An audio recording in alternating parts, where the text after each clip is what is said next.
So hello friends, welcome to my YouTube channel PB vlog. मेरा नाम है पल्लवित and आज हम जिस टॉपिक के बारे में बात करने वाले हैं वो है कि क्या डिफरेंस होता है एक यूनिवर्सिटी और एक कॉलेज के बीच में जब आप कनाडा के लिए स्पेशली अप्लाई करते हैं। ठीक है, तो मैं आपको आज इस वीडियो में जो चीज़ें बताने वाला हूँ वो ये चीज़ें होंगी, कौन सी टॉप यूनिवर्सिटीज़ हैं, कौन से टॉप कॉलेजेस हैं, फ़ी स्ट्रक्चर क्या होता है, क्या डिफरेंस होती है फ़ीस में between university and a college, किस टाइप के कोर्स आपको यूनिवर्सिटी में मिलते हैं, किस टाइप के कोर्स आपको कॉलेज में मिलते हैं, और ऐसी बहुत सारी दिलचस्प बातें मैं आपको बताने वाला हूँ। तो ये वीडियो एंड तक देखिएगा and stay tuned.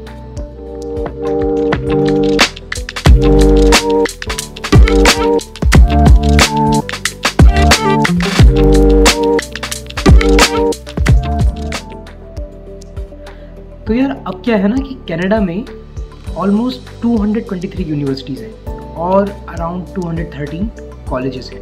Definitely it becomes difficult जब आप इंडिया से बैठ के ये चूज़ करते हैं कि आपको पहले तो यूनिवर्सिटी जाना है या कॉलेज कोर्स, फिर एक और आपको सोचने में मजबूर करता है कि कौन सा कोर्स आपको लेना है, क्या करना है। तो ये सारी दिक्कतें ना एक नॉर्मल स्टूडेंट के लाइफ में आती हैं। आपको एक टफ डिसीजन बनाना होता है। अब ये डिसीजन आप कैसे बनाएंगे और क्या चीज़ें आपको देखनी हैं, कौन से पैरामीटर्स आपको देखने हैं, किन चीज़ों को प्रायोरिटी में रखना है, तो ये सब आपको इस वीडियो में बताया जाएगा। तो हम पहली बात करते हैं कैनेडियन यूनिवर्सिटीज़ की। अब मैं आपको मैंने कुछ नोट्स बनाए हैं तो उसमें से मैं आपको कुछ इन्फॉर्मेशन दे देता हूँ। पहला इन्फॉर्मेशन जो मैं देना चाहूँगा वो ये कि यूनिवर्सिटीज़ में आपको किस टाइप के कोर्स ऑफ़र होते हैं।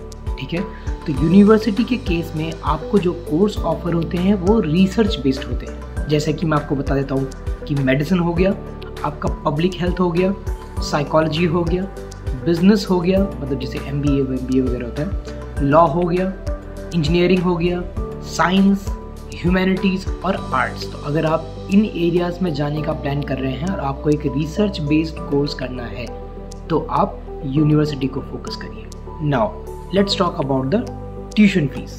तो एक यूनिवर्सिटी की जो एवरेज ट्यूशन फीस होती है वो आपकी 40 लाख पर एनम से लेकर 61 और 62 लाख पर एनम तक हो सकती है।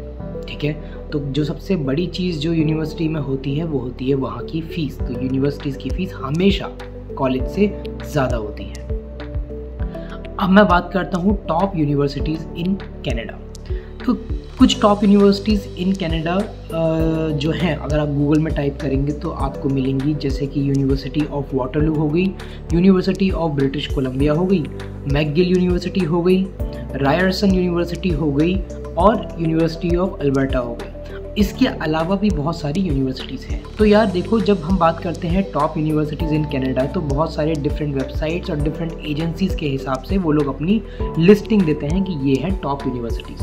तो भाई मेरा सजेशन आपके लिए ये है कि उस टॉप लिस्ट को अगर आपको देखना है तो देखिए, कोई दिक्कत नहीं है, पर give priority to your course. आपको कौन सा कोर्स करने में इंटरेस्ट है, ठीक है, ये आप देखिएगा। अगर वो कोर्स आपको किसी दूसरी यूनिवर्सिटी में मिल रहा है तो उस यूनिवर्सिटी के बारे में थोड़ा सा बैकग्राउंड रिसर्च कर लीजिए कि उस यूनिवर्सिटी का एम्प्लॉयमेंट रेट क्या है, वो यूनिवर्सिटी क्या क्या फैसिलिटीज़ प्रोवाइड करती है। तो थोड़ा सा बैकग्राउंड रिसर्च करके आप एक दूसरी यूनिवर्सिटी को भी चूज़ कर सकते हैं। मेरे के केस में मैंने बहुत हाई लेवल यूनिवर्सिटीज़ को नहीं देखा।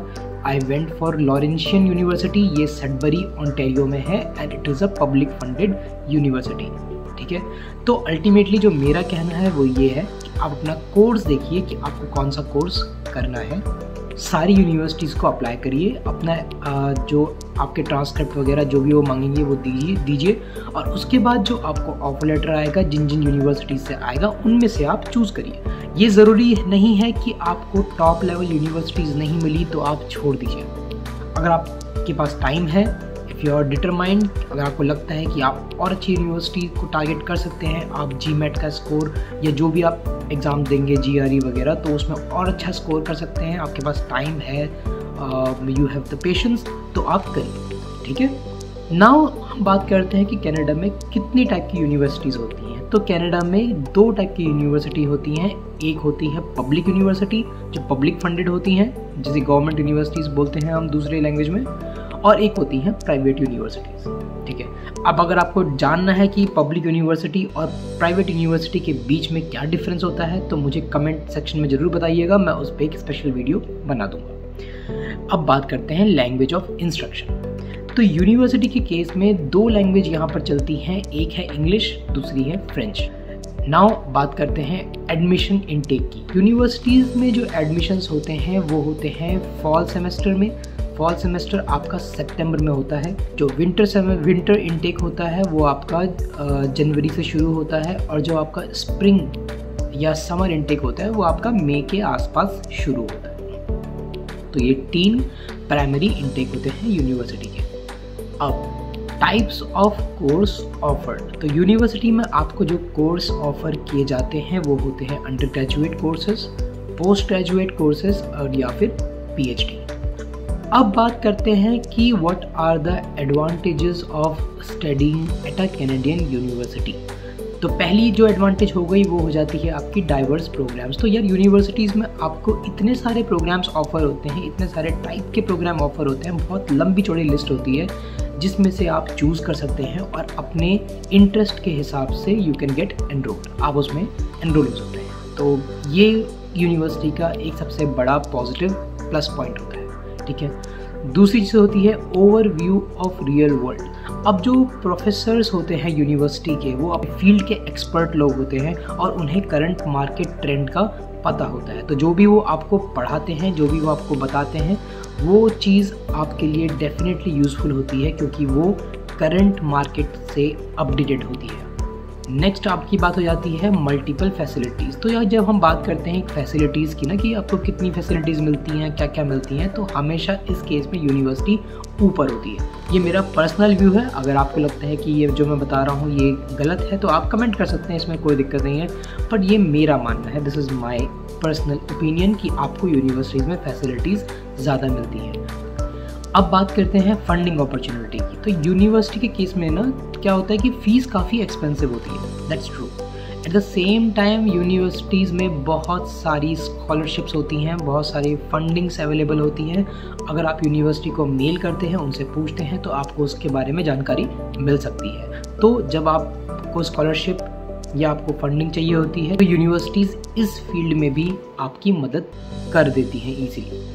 फिर बात आती है रिकॉग्नाइज्ड क्वालिफिकेशन। तो भाई ये बहुत सिंपल है कि यूनिवर्सिटी से जब आप कुछ पढ़ाई करते हैं कैनेडियन यूनिवर्सिटी से, तो आपकी जो क्वालिफिकेशंस होती है वो पूरे वर्ल्ड में रिकॉग्नाइज्ड होती है। तो इससे जब आप इन फ्यूचर किसी जॉब के लिए अप्लाई करते हैं, आपकी प्रोसेस को ये क्वालिफिकेशन थोड़ा स्पीड अप कर देता है comparative to other educational institutions. तो अगर आप एक यूनिवर्सिटी से डिग्री लेते हैं तो डेफिनेटली उसका जो वेटेज होता है वो ज़्यादा होता है। नाउ लेट्स टॉक अबाउट कि यूनिवर्सिटी में पढ़ने के डिसएडवांटेज क्या होते हैं। तो पहला डिसएडवांटेज होता है लॉन्गर स्टडी ड्यूरेशन। तो यार क्या होता है कि जब आप एक यूनिवर्सिटी से यूजी करते हैं तो आपका जो प्रोग्राम होता है वो 3 से 5 साल तक का हो सकता है डिपेंडिंग ऑन द फील्ड जो आपने चूज़ किया है। सो नेक्स्ट जो बात होती है वो होती है apply to jobs after graduation. अब यार क्योंकि जब आप ग्रेजुएशन एक यूनिवर्सिटी से करते हैं तो आपका कोर्स ड्यूरेशन लंबा हो जाता है, इसीलिए यूनिवर्सिटी के केस में आप जब 2 साल या 3 या 4 या 5 साल के बाद अपना कोर्स ख़त्म करते हैं, फिर आप जॉब के लिए अप्लाई करते हैं और फिर आपकी जॉब लगती है। और उसी तरफ अगर आप कोई डिप्लोमा करते हैं, ठीक है, तो उस केस में आप 1 साल में अपना कोर्स ख़त्म करके आप जॉब ढूंढने निकल जाते हैं। तो इस केस में अगर देखा जाए तो यूनिवर्सिटीज़ थोड़ी डिसएडवांटेज में होती है क्योंकि आपको काफ़ी लंबी पढ़ाई करनी होती है। फिर बात आती है एक्सपेंसिव फीस। तो भाई ये तो नोन ट्रुथ है कि यूनिवर्सिटी के केस में फ़ीस हमेशा बहुत ज़्यादा होती है, और अगर आप वहीं किसी दूसरे कॉलेज में अपना डिप्लोमा करते हैं तो आपकी fees I think almost half हो जाती है, बहुत कम हो जाती है। अब अगर हम बात करें एक्सपेंसिव फ़ीस की, तो हर यूनिवर्सिटी की फ़ीस कनाडा में डिफरेंट होती है, ठीक है। और जब आप किसी यूनिवर्सिटी से पढ़ाई करने की सोचते हैं तो बजट बहुत टाइट हो जाता है, ठीक है, और उस फीस को काफ़ी लोग अफोर्ड नहीं कर पाते। अब जो नेक्स्ट पॉइंट है वो है थ्योरी बेस्ड लर्निंग। अब जो यूनिवर्सिटीज़ होती हैं कनाडा की वो फोकस करती हैं थ्योरी बेस्ड लर्निंग अप्रोच पे, ठीक है। तो वहीं पे अगर हम देखें कोई डिप्लोमा कर रहा है कोई बंदा, तो उसका जो होता है प्रैक्टिकल नॉलेज पे ज़्यादा फोकस दिया जाता है। तो अगर आप इसमें डिफरेंस करेंगे तो डेफिनेटली जिसके पास प्रैक्टिकल स्किल्स हैं तो वो थोड़ा आगे रहता है यहाँ पर, मतलब उसकी थोड़ी वैल्यू बढ़ जाती है। तो ये क्या होता है कि जब आप कॉलेज में जाते हैं तो कॉलेज आपको उस पर्टिकुलर फील्ड के लिए ट्रेन करना शुरू कर देता है पहले साल से।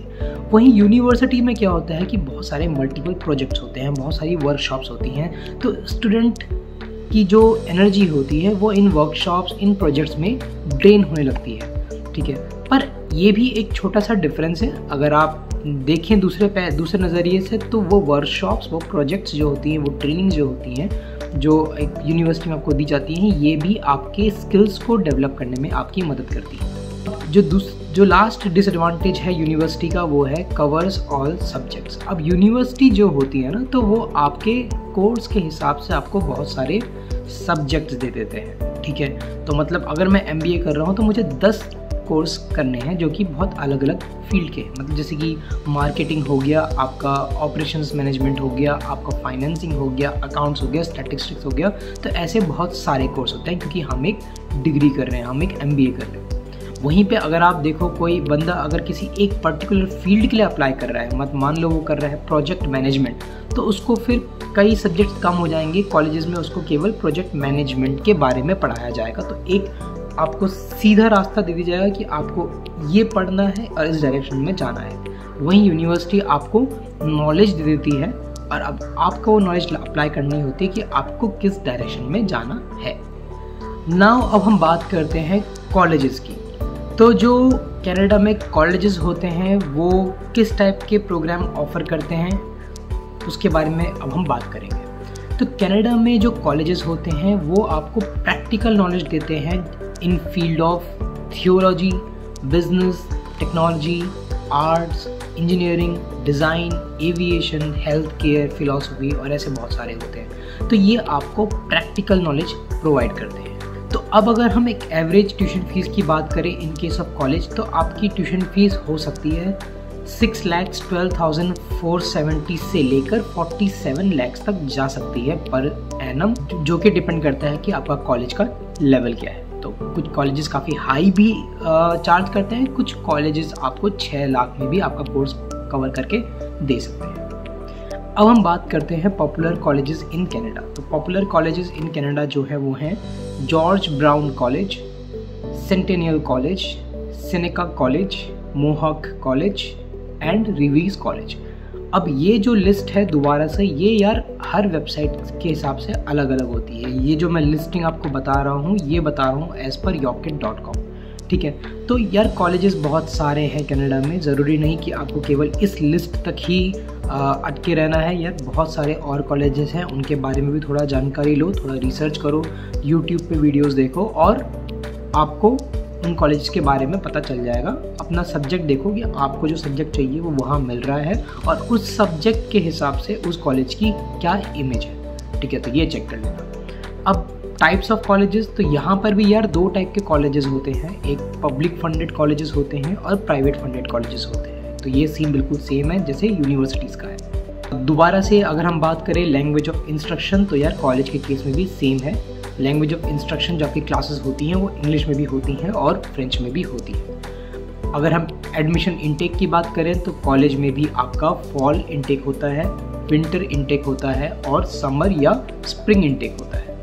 अब बात करते हैं कि टाइप्स ऑफ कोर्सेज ऑफर्ड, तो कॉलेज में किस टाइप के कोर्स आपको ऑफर होते हैं। तो कॉलेजेस आपको प्रोवाइड करता है डिप्लोमा, ठीक है।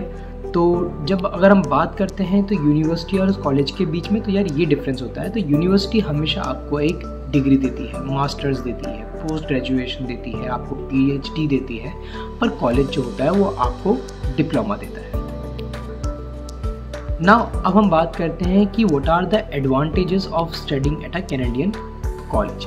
तो यार सबसे बड़ी एडवांटेज एक कॉलेज में पढ़ने की ये है कि आपका जो कोर्स होता है उसकी ड्यूरेशन बहुत शॉर्ट होती है।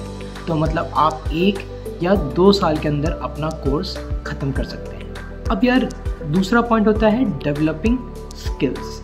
तो कॉलेज का जो एजेंडा होता है ना यार, वो होता है कि उनको स्टूडेंट्स की जो स्किल्स हैं उसे डेवलप करनी है। उन्हें आपको बहुत सारी इन्फॉर्मेशन नहीं देनी है, वो बस आपको एक पर्टिकुलर स्किल्स देना चाहते हैं और उन स्किल्स के थ्रू आपको फिर जॉब मिलती है। ठीक है, तो अब जो कॉलेज होते हैं कनाडा के, तो वो आपको पूरा का पूरा एकेडमिक पढ़ाने पे ध्यान नहीं देते हैं। ठीक है, तो they don't prefer teaching the whole academics for one program. So वो एक स्टूडेंट को बस उसकी स्किल्स अपग्रेड करने में हेल्प करते हैं, ताकि वो अपनी पर्टिकुलर इंटरेस्टेड फील्ड में, मतलब जिस फील्ड में भी आपको इंटरेस्ट है उस फील्ड में आपको जाने में वो स्किल आपकी मदद कर सके। तो नेक्स्ट पॉइंट होता है ईजिली अप्लाई टू मास्टर्स। तो एक बार जब आप एक कॉलेज से अपना डिप्लोमा प्रोग्राम कंप्लीट कर लेते हैं तो आप इसके बाद मास्टर्स के लिए अप्लाई कर सकते हैं। ठीक है, नेक्स्ट पॉइंट हो जाता है अफोर्डेबल फीस। तो यार ये बहुत बड़ा पॉइंट है, तो यही सब डिफरेंस क्रिएट करता है। जब आप कॉलेजेस की बात करते हैं तो यार आपकी फ़ीस यूनिवर्सिटी के कंपैरिजन में बहुत कम होती है, तो इस वजह से डेफिनेटली मैक्सिमम इंटरनेशनल स्टूडेंट्स जो होते हैं वो कॉलेज को प्रेफर करते हैं। यूनिवर्सिटी की फ़ीस ज़्यादा होती है तो काफ़ी लोग अफोर्ड नहीं कर पाते। लास्ट पॉइंट जो है वो है इंडिविजुअल स्टूडेंट अटेंशन। तो यार क्योंकि डिप्लोमा प्रोग्राम के लिए जो एप्लीकेशंस होती हैं वो जनरली कम होती हैं, काफ़ी लोग मास्टर्स में चले जाते हैं, तो इस वजह से एडवांटेज क्या होती है कि कॉलेजेस में जो क्लास का साइज़ होता है ना वो कम होता है। मतलब एक क्लास में बहुत सारे स्टूडेंट्स नहीं होते हैं, कम होते हैं। तो स्टूडेंट्स के कम होने से फ़ायदा ये होता है कि जो प्रोफेसर या जो फैकल्टी वहाँ होती है तो वो इंडिविजुअल स्टूडेंट को अटेंशन दे पाते हैं। तो अब हम बात करते हैं disadvantages of studying at a Canadian college.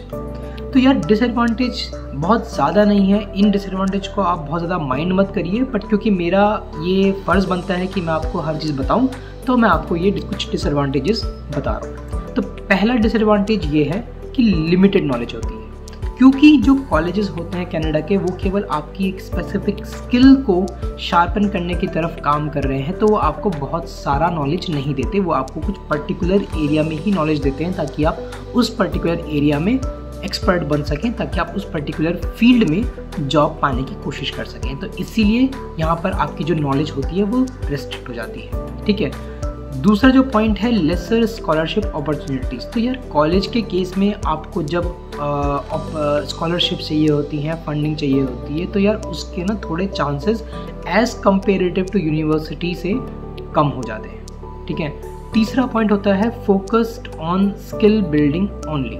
तो कॉलेजेस जो होते हैं ना यार वो फोकस करते हैं आपकी जो स्किल्स हैं वो राइटली बिल्ड हो सके, और उसके साथ ये होता है कि ये लोग आपको बहुत सारे कोर्स देते हैं, आप उसमें से कुछ कोर्स चूज़ करते हैं, कुछ कोर्स छोड़ देते हैं, और इस तरह से आपका जो अपना फील्ड है, जिस फील्ड में आप आगे बढ़ना चाहते हैं, तो उस फील्ड की आप नॉलेज ले लेते हैं। पर इससे जो दिक्कत होती है वो ये होती है कि जो कोर्स आप छोड़ देते हैं तो उन कोर्स के बारे में आपको इन्फॉर्मेशन नहीं मिलती, तो इससे आपका जो नॉलेज होता है वो थोड़ा लिमिटेड हो जाता है। ठीक है, तो यूनिवर्सिटी के केस में वो चीज़ नहीं होती। यूनिवर्सिटी में आपको उस पर्टिकुलर कोर्स के सारे सब्जेक्ट पढ़ने होते हैं, तो मतलब आपको काफ़ी चीज़ों की जानकारी होती है। मतलब अगर मैं MBA कर रहा हूँ तो मुझे फाइनेंसिंग की पढ़ाई जाएगी, मुझे अकाउंट्स पढ़ाया जाएगा, मुझे HR पढ़ाया जाएगा, मुझे मार्केटिंग पढ़ाया जाएगा, तो ये बहुत सारी चीज़ें हमको पढ़ाते हैं। ठीक है, next point is no mistakes in career choice. तो भाई क्योंकि आप कॉलेज से एक स्पेसिफिक फील्ड की तरफ फोकस करके जाने वाले हैं, तो आपको अपनी स्किल बहुत ध्यान से, आपको अपना कोर्स बहुत ध्यान से चूज़ करना होगा, क्योंकि अब आप उसी लाइन में आगे बढ़ने वाले हैं। अगर आपने गलती से, जल्दबाजी में या बिना सोचे समझे कोई ऐसा कोर्स ले लिया जो उस स्किल की तरफ आपको ले जा रहा है जिस स्किल में आपको इंटरेस्ट नहीं है, तो बाद में पछतावा तो हो गई, पर जो आपने जो फीस लगाई है, जो अपनी एनर्जी लगाई है, वो सब बर्बाद जाएगी। तो जब आप कॉलेज से अगर कोई कोर्स कर रहे हैं तो भाई उस कोर्स के बारे में जानकारी पूरी ले लें, आगे उस कोर्स में क्या अपॉर्चुनिटीज़ हैं, किस लाइन में जॉब मिलती हैं, वो सारी पिक्चर क्लियर कर लें और बहुत सोच समझ के डिसीजन लें, क्योंकि एक बार आप आगे निकल गए तो भाई ट्रेन स्टेशन छोड़ चुकी है, उसके बाद अब कोई मुड़ने का सवाल नहीं होता। और फिर लास्ट पॉइंट जो आता है वो आता है not enough to apply for PhD programme. तो अगर आपका ये एम है कि आपको आगे चल के पीएचडी के लिए अप्लाई करना है तो आपको डिप्लोमा काफ़ी नहीं होता। तो अगर आप एक कॉलेज से डिप्लोमा कर रहे हैं तो वो आपको जॉब के लिए रेडी करते हैं, आपको एक कुछ स्किल्स देते हैं। और अगर आपका अगर एम है कि आपको पीएचडी करनी है, आपको थोड़ा और आगे का पढ़ना है, तो यहाँ पर थोड़ी डिफ़िकल्टी फेस हो सकती है। तो यार अब हम पहुँच गए हैं वीडियो के एंड में। तो यहाँ पर मैं आपको एक पूरा कंपेरेटिव चार्ट बता देता हूँ, आपको स्क्रीन पे दिख भी जाएगी। तो यार अब हम फैक्टर्स वाइज बात कर लेते हैं। तो जब हम टाइप्स ऑफ प्रोग्राम की बात करते हैं तो यूनिवर्सिटी आपको प्रोवाइड करता है under graduate course, post graduate course और पीएचडी। अगर हम वहीं पे बात करते हैं कॉलेज की, तो कॉलेज आपको कराता है ग्रेजुएट, डिप्लोमा या सर्टिफिकेट प्रोवाइड करता है, ठीक है। नेक्स्ट पॉइंट अगर हम बात करते हैं स्टडी अप्रोच की, तो यूनिवर्सिटी में जितने भी कोर्स होते हैं वो रिसर्च बेस्ड होते हैं, और कॉलेज के केस में जो कोर्स होते हैं वो रिसर्च एंड प्रैक्टिकल बेस्ड होते हैं। तो आपको हैंड्स ऑन स्किल्स भी मिलती हैं कॉलेज में। अब अगर हम बात करें कोर्स ड्यूरेशन में, तो यार यूनिवर्सिटी में जो अंडर ग्रेजुएट का कोर्स होता है वो 3 से 5 साल तक का होता है। अगर आप पोस्ट ग्रेजुएट करते हैं तो 2 साल तक का होता है, और अगर आप पीएचडी करते हैं तो 1 से 3 साल के बीच में होता है। वहीं पे अगर आप एक कॉलेज से कोर्स कर रहे हैं तो आपका कोर्स 1 से 2 साल के अंदर ख़त्म हो जाता है। नेक्स्ट हम अगर बात करें सब्जेक्ट्स की, तो यार एक यूनिवर्सिटी में आपने जो कोर्स चूज़ किया है, जिस फील्ड में आपने जिस फील्ड में आप काम करना चाहते हैं, तो उस फील्ड से रिलेटेड सारे सब्जेक्ट्स को आपको पढ़ाया जाता है। वहीं पे अगर आप कॉलेज को एम करते हैं तो कॉलेज में आप चूज़ कर सकते हैं कि आपको कौन से सब्जेक्ट लेने हैं ताकि आप अपनी डिज़ायर्ड स्किल की तरफ जा सकें। तो आप कुछ सब्जेक्ट जो है वो छोड़ सकते हैं, और जो आपको इंटरेस्टिंग सब्जेक्ट्स लेने हैं वो आप ले सकते हैं। फिर अगर हम बात करें एम की, तो यार एक यूनिवर्सिटी का एम होता है कि आपको उस पर्टिकुलर चोजन कोर्स के बारे में सारी नॉलेज दी जाए। वहीं पे अगर हम कॉलेज की बात करें तो कॉलेज आपकी जो स्किल्स हैं जो आपने चूज़ करी हैं, उन स्किल्स को डेवलप और मोल्ड करने के लिए आपकी मदद करता है, ठीक है। नेक्स्ट अगर हम बात करें स्कॉलरशिप अपॉर्चुनिटीज़ की, तो यार यूनिवर्सिटीज़ में बहुत सारी स्कॉलरशिप्स होती हैं, बहुत सारी फंडिंग्स होती हैं, तो आपको फाइनेंशियल हेल्प मिल जाती है। वहीं पे अगर हम कॉलेज की बात करें तो कुछ चुनिंदा कॉलेज ऐसे होते हैं जो आपको लिमिटेड स्कॉलरशिप प्रोवाइड कर सकते हैं, ठीक है। नेक्स्ट अगर हम बात करें ट्यूटर स्टूडेंट रेशियो, मतलब क्लास में एक टीचर के पास कितने बच्चे होते हैं, तो यार यूनिवर्सिटी के केस में ना ये रेशियो बहुत कम होता है। मतलब एक क्लास में एक टीचर के पास बहुत सारे स्टूडेंट्स हो जाते हैं। वहीं अगर आप एक कॉलेज की बात करते हैं तो एक कॉलेज में जो आपका ये टीचर टू स्टूडेंट जो रेशियो होता है ये काफ़ी ज़्यादा होता है। मतलब आपका जो एक टीचर है उसके पास जो होते हैं वो बहुत कम स्टूडेंट्स होते हैं, तो वो इंडिविजुअली स्टूडेंट्स पे फोकस कर पाते हैं। नाउ लास्ट पॉइंट जो बहुत इम्पॉर्टेंट है वो है एवरेज ट्यूशन फीस। तो यार यूनिवर्सिटी के केस में आपकी जो फीस होती है वो 40 लाख से लेकर 60 या 65 लाख तक पहुंच सकती है। वहीं पे अगर आप कॉलेज की बात करते हैं तो इन केस ऑफ कॉलेज आपकी जो फीस होती है वो 2 लाख से लेकर 12 लाख, या कुछ कॉलेज के केस में शायद थोड़ा और ऊपर चले जाए, पर जनरली 2 लाख से 12 लाख के बीच में आप अपना कोर्स ख़त्म कर सकते हैं। तो ये एक आइडिया है आपके लिए ये डिसाइड करने के लिए कि आपको कॉलेज में जाना है या यूनिवर्सिटीज़ में। तो नाउ आई थिंक जितना मैंने बताया आपके लिए यूज़फुल रहा हो सकता है कुछ इन्फॉर्मेशन अगर मेरी कोई गलत लगी हो या आपको लगा हो कि मैंने कुछ गड़बड़ बता दिया या कुछ गलती कर दी, तो मुझे कमेंट करके ज़रूर बताइएगा। I will try to clarify it, ठीक है। तो I hope this video is useful for everyone जो भी इस वीडियो को देख रहे हैं। आई होप कि आप सबके लिए ये वीडियो यूज़फुल रही होगी। Now best of luck. आपको जब चॉइस करनी है तो बहुत सोच समझ के चॉइस करिएगा, यूनिवर्सिटी या कॉलेज, ठीक है। इसके बाद भी अगर आपको लगता है कुछ दिक्कत है, कुछ क्वारी है, कोई भी क्वेश्चन है, तो मुझे कमेंट करके ज़रूर बताइएगा। और भाई इस वीडियो को शेयर ज़रूर करना, लाइक करना और बेल आइकन पर क्लिक करना ताकि आप मेरी आने वाली वीडियोज़ को देख सकें। तो यार मैं बहुत सारी वीडियोज़ बनाने वाला हूँ। मेरी यूनिवर्सिटी सडबरी में है, इसका नाम है लॉरेंशियन यूनिवर्सिटी। तो मैं इस यूनिवर्सिटी पर भी एक वीडियो बनाऊँगा। इस शहर सडबरी के बारे में भी आप लोगों को कुछ जानकारियाँ दूंगा जो मेरी आने वाले वीडियोज़ में। तब तक के लिए stay tuned and take care.